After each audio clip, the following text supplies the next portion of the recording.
du rap et des pizzas. Kawabunga. Salut et bienvenue dans ce nouvel épisode de Comics in Motion.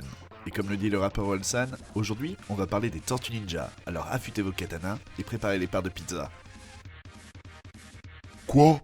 Ils ont fait un comics à partir de vieux films de mon enfance? Oh toi tu vas prendre cher. Ah ouais, pardon.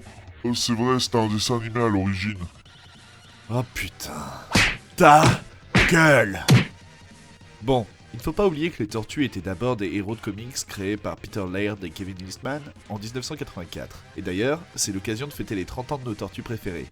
Alors joyeux anniversaire!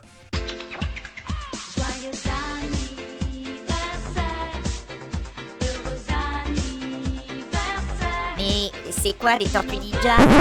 Quoi? Tu connais pas les Tortues?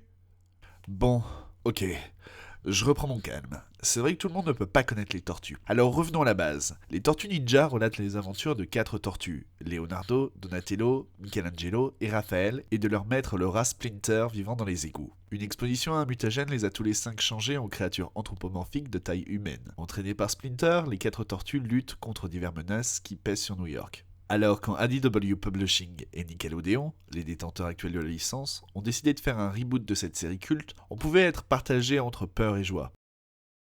Heureusement, on retrouve au scénario de cette nouvelle série Tom Waltz, connu pour son travail sur Children of the Grave et Zipper, et au dessin Dan Duncan, connu pour Butler et Xenoholic. Tous deux épaulés par le dessinateur d'origine, Kevin Eastman, plus connu pour son travail sur la série The Overdad, comme créateur du magazine Heavy Metal, et surtout comme créateur des Tortues Ninja. Le monde a changé pour Leonardo, Donatello, Michelangelo et Raphaël. Ce dernier erre dans les rues de New York, tandis que ses frères, accompagnés par Maître Splinter, sont sur ses traces.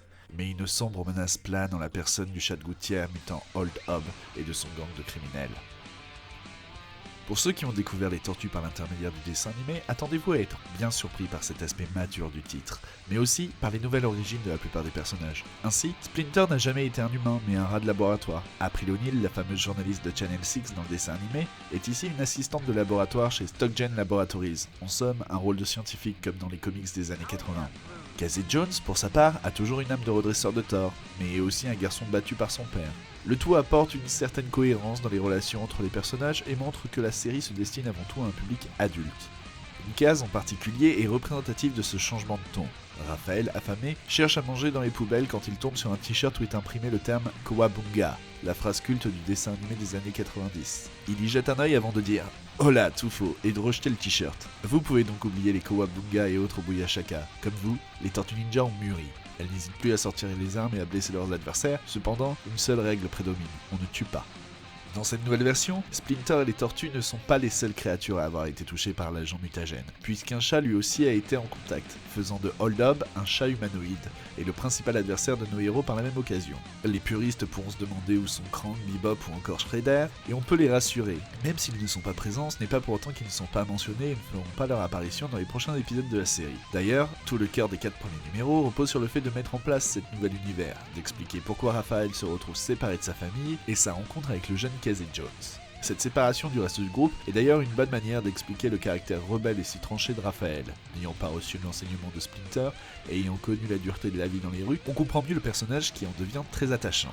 Ces 4 épisodes prennent vraiment le temps de nous faire découvrir les 4 tortues, même si Raphaël reste celui le plus mis en avant, afin de nous les dépeindre au mieux. Ainsi, on peut retrouver certaines caractéristiques propres à la série télé, mais le tout est moins archétypal et chacun a sa propre palette de comportements.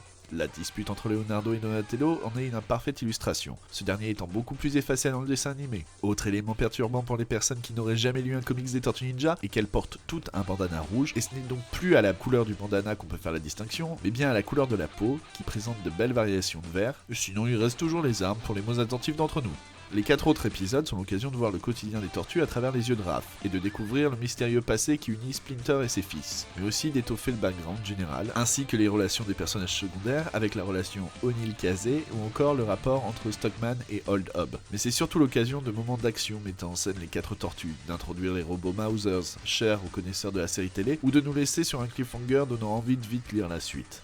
On peut reprocher à ces Tortues Ninja d'avoir un rythme assez lent dans sa première partie, même si celui-ci peut se comprendre du fait qu'il y ait pas mal de choses à expliquer, que ce soit pour un lectorat qui découvre la licence, ou pour des enfants des années 90 qui redécouvrent leurs tortues fétiches. Alors oui, on découvre nos tortues adorées, leurs origines, le destin de Raphaël, mais à part ça, il ne se passe pas grand chose. Et c'est en ça que le tome 2 est un vrai vent de fraîcheur, puisqu'il permet d'approfondir toujours plus, tout en proposant plus d'action et en se centrant moins sur Raph.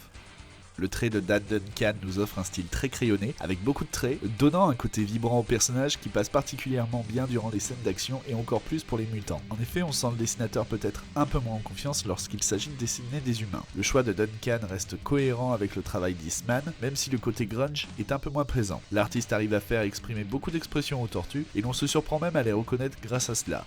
Leonardo a une certaine arrogance, Michelangelo toujours un sourire. Les différents personnages marquent encore plus la rétine puisque les décors sont le plus souvent assez minimalistes ou remplacés par une plage de couleurs. Tout ceci n'est pas en soi une marque de faiblesse, mais une volonté de centrer la concentration du lecteur sur les personnages et les bulles, et de ne pas alourdir les pages qui sont très fluides grâce au découpage d'Eastman.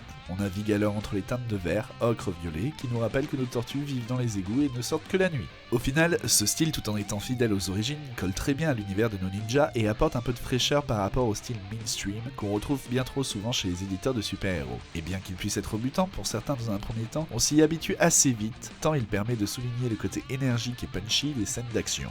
En résumé, le retour des Tortues Ninja est un excellent coup pour IDW qui nous offre là une très bonne surprise. Tout en étant fidèle au matériel d'origine, les auteurs arrivent à explorer de nouvelles voies, à approfondir la psychologie des personnages et nous donnent envie d'en découvrir plus. Encore plus remarquable, la suite des aventures de nos mangeurs de pizza tiennent toujours leurs promesses et l'équipe créative arrive à garder un niveau de qualité impressionnant depuis le lancement de la série. Que vous ayez été fan de ces héros ou que vous soyez néophyte, ces tomes des Tortues Ninja sont la parfaite occasion de découvrir ou redécouvrir cet univers et de s'essayer aux comics indépendants. Les plus, le retour d'une licence phare des années 80-90, des personnages matures à la psychologie bien travaillée, une réécriture des origines assez originale. Les moins, un rythme un peu lent pour la première partie, un style graphique un peu déroutant, un peu trop centré sur Raphaël dans un premier temps. Voilà, ce numéro de Comics in Motion est désormais terminé, j'espère qu'il vous a donné envie de lire les aventures des tortues. Pour ne rater aucun épisode de Comics in Motion ou de Cartoon in Motion, n'hésitez pas à vous abonner à la chaîne, n'hésitez pas à laisser vos commentaires sur l'émission, vos avis sur nos ninjas favoris, à liker, à partager cette vidéo sur vos réseaux sociaux, à me suivre sur Facebook, sur Twitter, et on se dit à bientôt pour un prochain épisode. See ya!